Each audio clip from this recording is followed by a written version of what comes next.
ናችሁ ደህና ናቸው። እግዚአብሔር ይመስገን አለኝ። ስራ፣ ጤና፣ ህይወት ሁሉ ሰላም ነው። ክብሩ ይስፋ ለመድኃኒዓለም ሁሉ ሰላም ነው። ቆይታ እንዴት ነበር? እንዴት ናችሁ? ሁሉ ሰላም? ክብሩ ይስፋ ለመድኃኒዓለም አለኝ። ያው ዛሬም የመጣሁት በድጋሚ መጥቻለሁ። ወይዘዌ ስለ አረብ ሀገር ለማውራት ነው። በመዳም ቤት ነኝ ያለሁት። በውጭ ነው የምሰራው ወይስ ኮንትራት ነው የምሰራው የሚለውን ነገር ነው ዛሬ ደግሞ ይዤላችሁ መጣሁት። ከዚህ ቅድሚያ ግን ሼር፣ ሰብስክራይብ፣ ላይክ ማድረጋችሁን እንዳትረሱ። እኔ ስደት እህታችሁን አበረታችሁ እና ደግሞ ይጠቅማችኋል። እስከ መጨረሻው ድረስ አዳምጡት። አረብ ሀገር እኔ እንደምሰራው በውጭ ነው። በነገራችን ላይ በውጭ ነው የምሰራው። ግን በውጭ ሲሰራ ብዙ ነገሮች አሉ።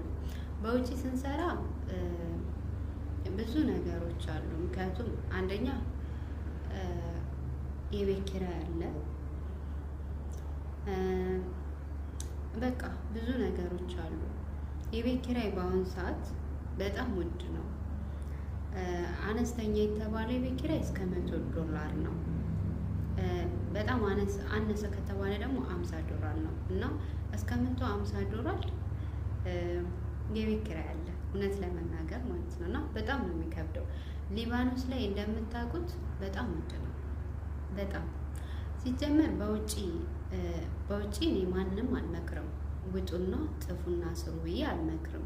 ምክንያቱም ግዴታ ከሆነ ብቻ ግን ያው ግዴታ ከሆነ ጠፍቶ መስራት መልካም ነው። ግን ጥሩ ቤት ሆናችሁ ደህና እየሰራችሁ እያላችሁ ከሆነ ግን ጥሩ ደሞዝ እየተከፈላችሁ የምትኖሩ ከሆነ እግራችሁን እንዳታነሱ። ምክንያቱም ብዙ ወጪዎች አሉ። በነገራችን ላይ በአሁኑ ሰዓት በፊት ቡና ካቅሙ በፊት 5 ብር 6 ብር የሚገዛው ቡና በአሁኑ ሰዓት 250 ብር 300 ብር ታውቃላችሁ። 280 ብር በጣም ውድ ነው።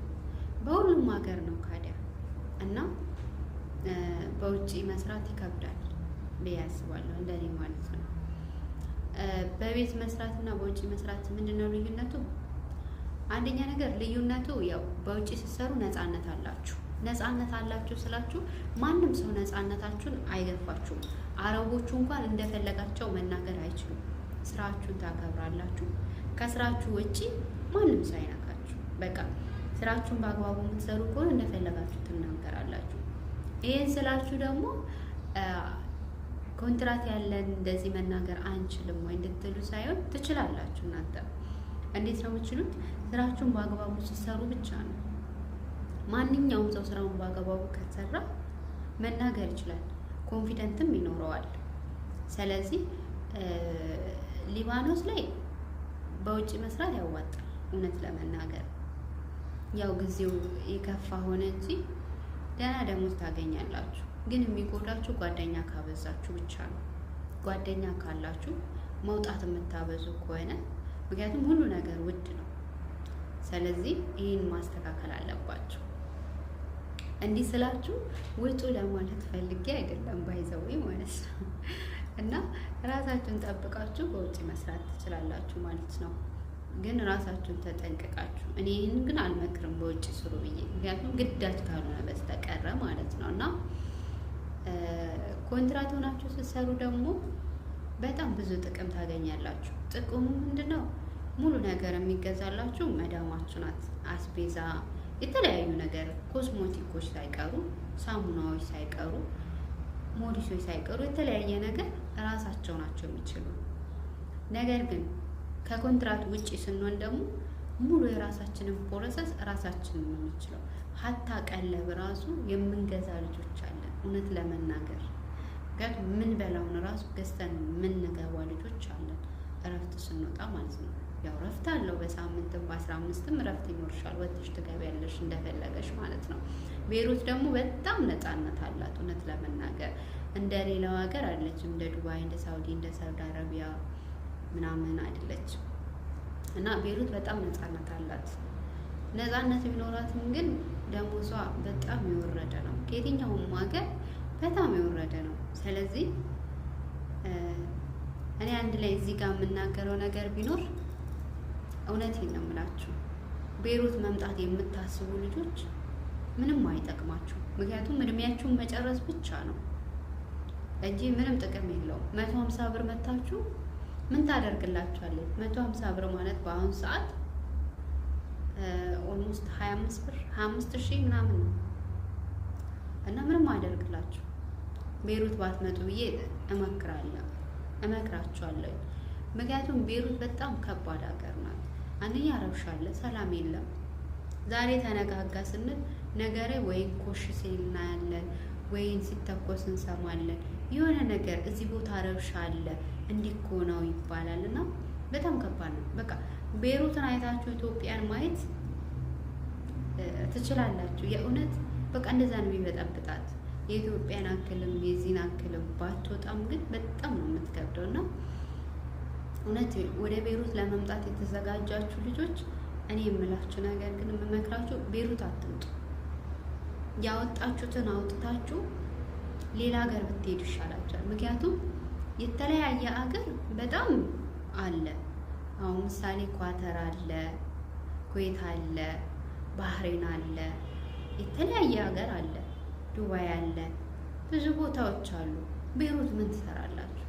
ምንም። እኔ ራሱ በፊት እንደዚህ ባቅ ኖሮ እንደዚህ የሚመክረኝ ቤይሩት እኮ እንደዚህ ናት የሚለኝ ሰው ቢኖር ኖሮ የእውነት አልመጣም ነበር። ግን ምንም መረጃው የለኝም ነበረ። ያኔ በእኛ ጊዜ ብዙ ነገሮች የሉ። እንደ አሁን ሰዓት እንደዚህ የረቀቀ ስልክ የለ፣ ብዙ ነገር ኮንጎ ስልክ አለ በእርግጥ ሌላ ነገር እንኳን የለም። ስለዚህ ምንም የምናውቀው ነገር የለም። እኛ ተሳስተን መተናል። እናንተ ግን እዛ ሆናችሁ የምታዳምጡ ከሆነ ወይም እህቶች እዚህ ሆናችሁ ቤይሩት ላይ እህቴን ቤይሩት ላይ ጓደኛዬን አመጣለሁ የምትሉ ከሆነ በዛች በልጅ ላይ እድሜዋን ነው የምትጨርሱት። ቤይሩት ከምታመጧቸው የከፈላችሁትን ከፍላችሁ ሌላ አገር ብትልኳቸው የእውነት ትጸድቃላችሁ። አንዷ ጓደኛ ቤይሩት ላይ ለብታም ብዙ ልጆች አምጥታለች፣ ባይዘዌ ማለት ነው። ግን አታምጪ እያልኳት ነው የምታመጣው። ግን እነዚህ ልጆች በ150 ቋንቋ የሚችሉ ደግሞ በ200 ነው የሚገቡት እና በጣም ከባድ ነው። ምንም ያላችሁ በቃ እድሜያችሁን ነው የምትጨርሱት። እግዚአብሔርን ቤይሩት ላይ ምንም አያስደስተው፣ ነፃነት ስላላት ብቻ ነው የምታስደስተው። እና ደግሞ ብዙም ሞቃታም አይደለችም፣ ቀዝቃዛ ሀገር ናት። በጣም ደስ የምትል ሀገር ናት። ሀገርቷ ደስ ትላለች። ነገር ግን እኔ ቤይሩት ላይ ነው ብዬ አልመክራችሁም ማለት ነው። እና እባካችሁን ወደ ቤይሩት አትምጡ፣ ፊታችሁን አትመልሱ እምላችሁ። ሌላ ምለው ነገር የለኝም። እና ራሳችሁን ጠብቁ በቻላችሁት አቅም። ይህም ማለት እፈልጋለሁ። ሁለተኛ ነገር ደግሞ መናገር የምፈልገው እዚህ ስደት ላይ ሆነን የምንኖር ልጆች አብዛኞቻችን ምሳሌ ደሞዝ ላይ መሄድ እችላለሁ። የሚከፈለንን ለቤተሰቦቻችን እናገራለን። 200ም ከተከፈለ 150ም 400ም 500ም ከተከፈለ በዶላር ነው ያልኳችሁ። ይሄን አክል ይከፈለኛል እኮ እናቴ ብለን እንከፍላለን። ከዛ በኋላ ብራችንን እናደርገዋለን፣ እንጨርሰዋለን። ሁሉንም ብራችን ወደ ኢትዮጵያ እንልካለን።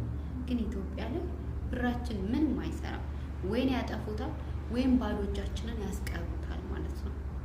ስለዚህ እኔ ሌላችሁ የምፈልገው ቢያንስ እናንተ 300-400 ዶላር የሚከፈላችሁ ከሆነ ግማሹን ነው ቢያንስ ከ100% 30% ማስቀረት አለባችሁ። መናገር የለባችሁ አውጥታችሁ ማለት ነው። ምክንያቱም እጃችሁ ላይ መቆጠብ አለባችሁ። ምን እንደሚፈጠር አታውቁም። እና ደግሞ አንዳንድ ሚዲያዎች ተከታተሉ፣ አዳምጡ። ብዙ ነገር ትምህርት ታገኙበታላችሁ፣ ትማሩበታላችሁ። ስለዚህ ይህን ማለት እወዳለሁ። በጣም ነው የማመሰግነው። ሼር፣ ሰብስክራይብ ማድረጋችሁን እንዳትረሱ። በቀጣይ ቪዲዮ ተመልሼ እመጣለሁ።